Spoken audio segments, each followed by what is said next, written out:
Hartosna a'udzubillahi minasyaitonirrajim. Bismillahirrahmanirrahim. Pa iblisu mangka ari iblis la'anahullah. Muga-muga Gusti Allah ngalanat ka iblis. Jadi ketika Allah ngadamal iblis, urang sunat ngucapkeun la'anahullah atanapi laknatullah.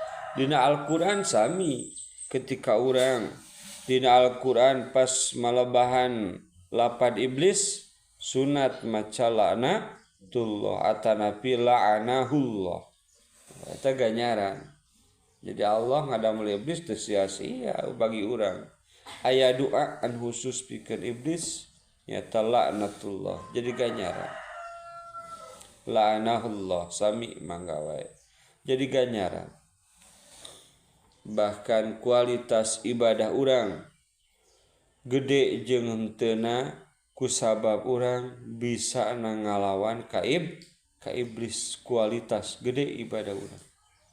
Lamun eueuh tangtangan eueuh iblis ibadah urang moal aya kualitas anggar we sakitu. Kusababna pasang surut naik jeung henteu ganjaran teh kusabab bisa jeung henteu kuat jeung henteu ngalawan iblis kakarak eta gede ganjaran teh kusabab eta meningkat bakal beda-beda. Unggal poe urang ibadah bakal beda-beda ganjaranna. Kumaha kualitas mampu jeung henteu ngalawan iblis gitu. Ka beda-beda moal anger per hari ganjaran urang teh moal anger. Eta kumaha kualitas Allah nyen iblis kitu. Emang ari iblis ngajakna kana naon atuh? Pa iblisu mangka ari iblis yad'uka ila tarkidin ay syariah. Iblis mah sok ngajak-ngajakna teh kana ninggalkeun agama, ninggalkeun syariat, ninggalkeun agama. Mata kade. Jalma ngajak-ngajak ka urang tinggalkeun agama Islam. Agama teu ecreug eta agama teu bener eta mah. Nah eta teh berarti iblis. Sanajan babaturan urang, sanajan katempo beungeutna rek kasep rek geulis, iblis kitu ngaranna. Sabab nitah ngalesotkeun kana agama. Itu ngajakna iblis kana ninggalkeun agama. Henteu ninggalkeun agama, ninggalkeun kana syariat-syariatna agama. Ulah haji, ulah salat, ulah puasa, nah itu kan syariat agama. Piwarang di kitu, eta kade. Saya di urang. Naon salat, naon ngaji. Nah, eta aya eungkeut-eungkeut. Naudzubillahi min dzalik. Paur keuna kadinya. Di mana jalma ngajak-ngajak ngalesotkeun kana agama Islam dikapaurkeun kana kufurna. Paur tu iblis atuh bayangkeun. Ngaranna ge iblis. Matak eueuh deui ibadah urang mah. Ya, ibadah urang iwati apikna urang. Ibadah apikna urang mah zaman ayeuna iwati ayeuna mah sing getol ibadah maksiat rada kurangan sakitu. Ibadah urang apikna urang seperti kitu ayeuna mah. Apikna zaman kiwari ibadah getolan maksiat kurangan. Atuh teu sakaligus maksiat moal bisa hese zaman ayeuna ngurangan maksiat 100% hese ngan rada dikurangan maksiat leutik pugol maksiat gede mah bakal kanyahoan bakal karasa ku urang ieu maksiat leutik rada kurangan eta apikna zaman kiwari sabab hese diapik-apik oge geus puguh kadaharan hese yang nu apik. Ayeuna lewat geus melalui lewat naon? Di mana-mana lewat bank. Hitungkan api kan? Hese. Lewat bank. jualan roti lewat bank, jualan motor lewat bank, urang meulina lewat bank, munggah haji lewat bank, kabeh lewat bank. Lamun rek ngitung kana rek ngaharamkeun kana bank, memang secara apik haram, tapi dina segi ieu hese mata cek tadi teh iwati apik zaman ayeuna mah ibadah getolan maksiat kurangan sakitu. Hek coba rek apik jana kabab kadaharan zaman kiwari. Wah abdi mah cenah meuli sampeu modalna bosna tukang sampeu ngeunyeum ti bank. Bahkan tuh jadi hese. Ya. Hese. Itu kadinya mah. Melalui bank kabeh oge. Tak apikna kitu apik ayeuna mah. Apikna zaman kiwari mah seperti kitulah. Ibadah getolan maksiat kurangan eta we semboyanna. Meuli baju coba sok. Abdi mah apik cenah. Serba haram. Meuli bajuna di mana? Pasar. Tukang pasarna modalna di mana? Ti bank. Bakal teh. Sebab mayoritas jelema tukang dagang. Nanti tukang dagang nagedean mah. Tukang dagang nagedean partaina geus pasti duit bank. Tuh hese. Tak ulah sok teh haram terlalu ekstrim lah. Hese. Mun kiwari sabab mayoritas zaman ayeuna pengusaha 80% pasti duit bank. Pasti kajian kumaha ge. Mun bagi urang mah anu bersyariat secara fikih keun bae dah teu katempo ieu ku urang. Nganana lamun nilikan apik memang hese gitu hese. Min kumaha. Jadi bandar naon we? Bandar Bonteng. Tiba. Kabeh.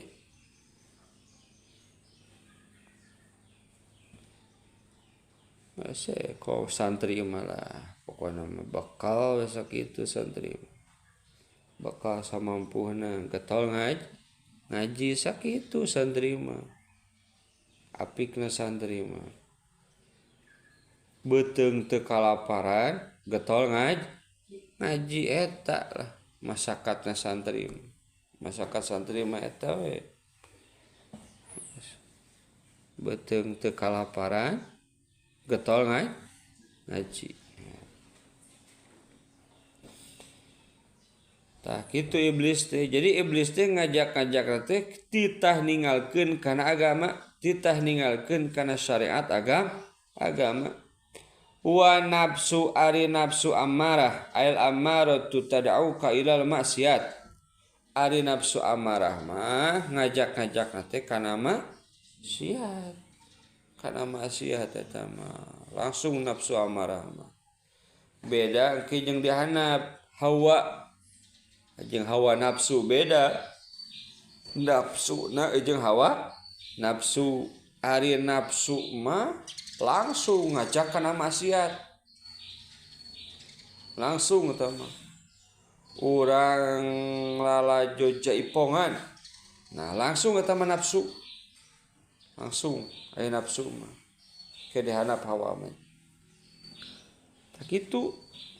Jadi langsung we kana muca eta mah kana intina, kana zatiahna eta pagawean. Itu. Jadi ari nafsu mah ngajakna teh langsung kana zatiahna pagawean anu diharamkeun. Woi, si anu paehan. Nah, eta nafsu kana maksiat. Langsung aya nafsu mah nafsu amarah mah heuy sanu teungeul nafsu amarah heuy tong ngaji sarua teh maksiat heuy tong salat nah eta maksiat sarua ngajakna langsung kana zatiana anu diharamkeun heuy jitu teh loba bonteng hok nah eta nafsu beda jeung hawa ari hawa kumaha wal hawa acrok heula wal hawa ari hawa nafsu mah yad'uka ila syahwat ari hawa nafsu mah ngajak-ngajakna teh kana syahwat kana dipika hayang berarti berbentuk umum hawa nafsu hayang dahar anu ngeunah euy nah hawa nafsu hayang make pakaian anu alus nah eta hawa nafsu syahwat teh kitu ngan ke sabada hawa nafsu berarti semua orang punya hawa nafsu ngan ke kelanjutan hawa nafsu karena ibadah apa karena maksiat nah ada kelanjutannya gitu jadi acak kadar hawa semua orang punya hawa nafsu da sifat manusiawi hayang naon samping alus hayang baju alus hayang dahar anu ngeunah hayang minuman anu seger nah, hayang motor hayang mobil hayang imah hayang kawin eta hawa nafsu ngan kelanjutan didinya nah kana maksiat apa kana ibadah nah eta keun masalah hawa nafsu mah KBG boga hawa nafsu itu manusia mah gitu kan ke kelanjutan didinya nah hasaba da laksana nah hawa nafsu teh apakah kana maksiat atanapi kana ibadah jeung nalika urangna boga hawa nafsu nalika teu laksanana nah kana maksiat apa kana ibadah aya jadi sanajan urang teu laksana dina hawa nafsu urang nah tiba kana maksiat apa tiba kana ibadah kumaha hawa nafsu urang lamun tibana kana teu laksana urang teh misalkeun hayang dahar anu ngeunah hari pek mah teu laksana da teu boga duit nah kan jadi ibadah kumaha meureunnan lain milik urang lain rezeki urang meureunnan urang teh lain nasib urang kudu meunang dahar anu ngeunah nah jadi ibadah teh jadi ibadah nalika teu laksanana hawa nafsu jadi maksiat berarti jadi aral Gusti teh keuting aing teu pira hayang nasi padang kuat teu dilaksanakeun nah jadi maksiat kitu akhirnya ketika datang hawa nafsu laksana jadi ibadah kumaha urang teh misalkeun Gusti abdi teh hayang dahar anu ngeunah minimal nasi padang ari pek malaksana alhamdulillah nah meuli sorangan atanapi aya nu mere nah eta waregna nasi padang di mana dipake ngaji dipake salat berarti laksanana jadi ibadah gitu Gusti abdi teh hayang nasi padang misalkeun ari pek malaksana seperti tadi nah meuli sorangan atanapi aya nu mere mah mungkin murag mah mere beres jadi dahar ari pek mah dipake maksiat dipake teu bener nah berarti eta waregna nasi padang jadi maksiat sabada laksanana hawa nafsu gitu hayang baju gitu kene sarua lah ketika laksanana dipake ibadah tapi dipake maksiat itu cenanya tanat ari dunia kumaha wa dunya tad'uka ila tiariha wa taqdimiha alal akhirah ari dunia mah ngajak-ngajak teh milih kana dunia alal akhirati nepikeun ka mangkarekeun mopokeun kana akhirat ai dunia mah Jadi ari dunia mah geus pasti ngajak nanti kana dunia nepikeun ka ngabahasakeun akhirat mah kumaha engke nu penting pikiran heula we di dunia. Nah eta dunia disebutna lain duit bae dunia di mana orang boga berpikiran gitu akhirat mah kumaha engke nu penting pikirkeun dunia. Nah eta teh disebutna dunia disebutna tak kitu.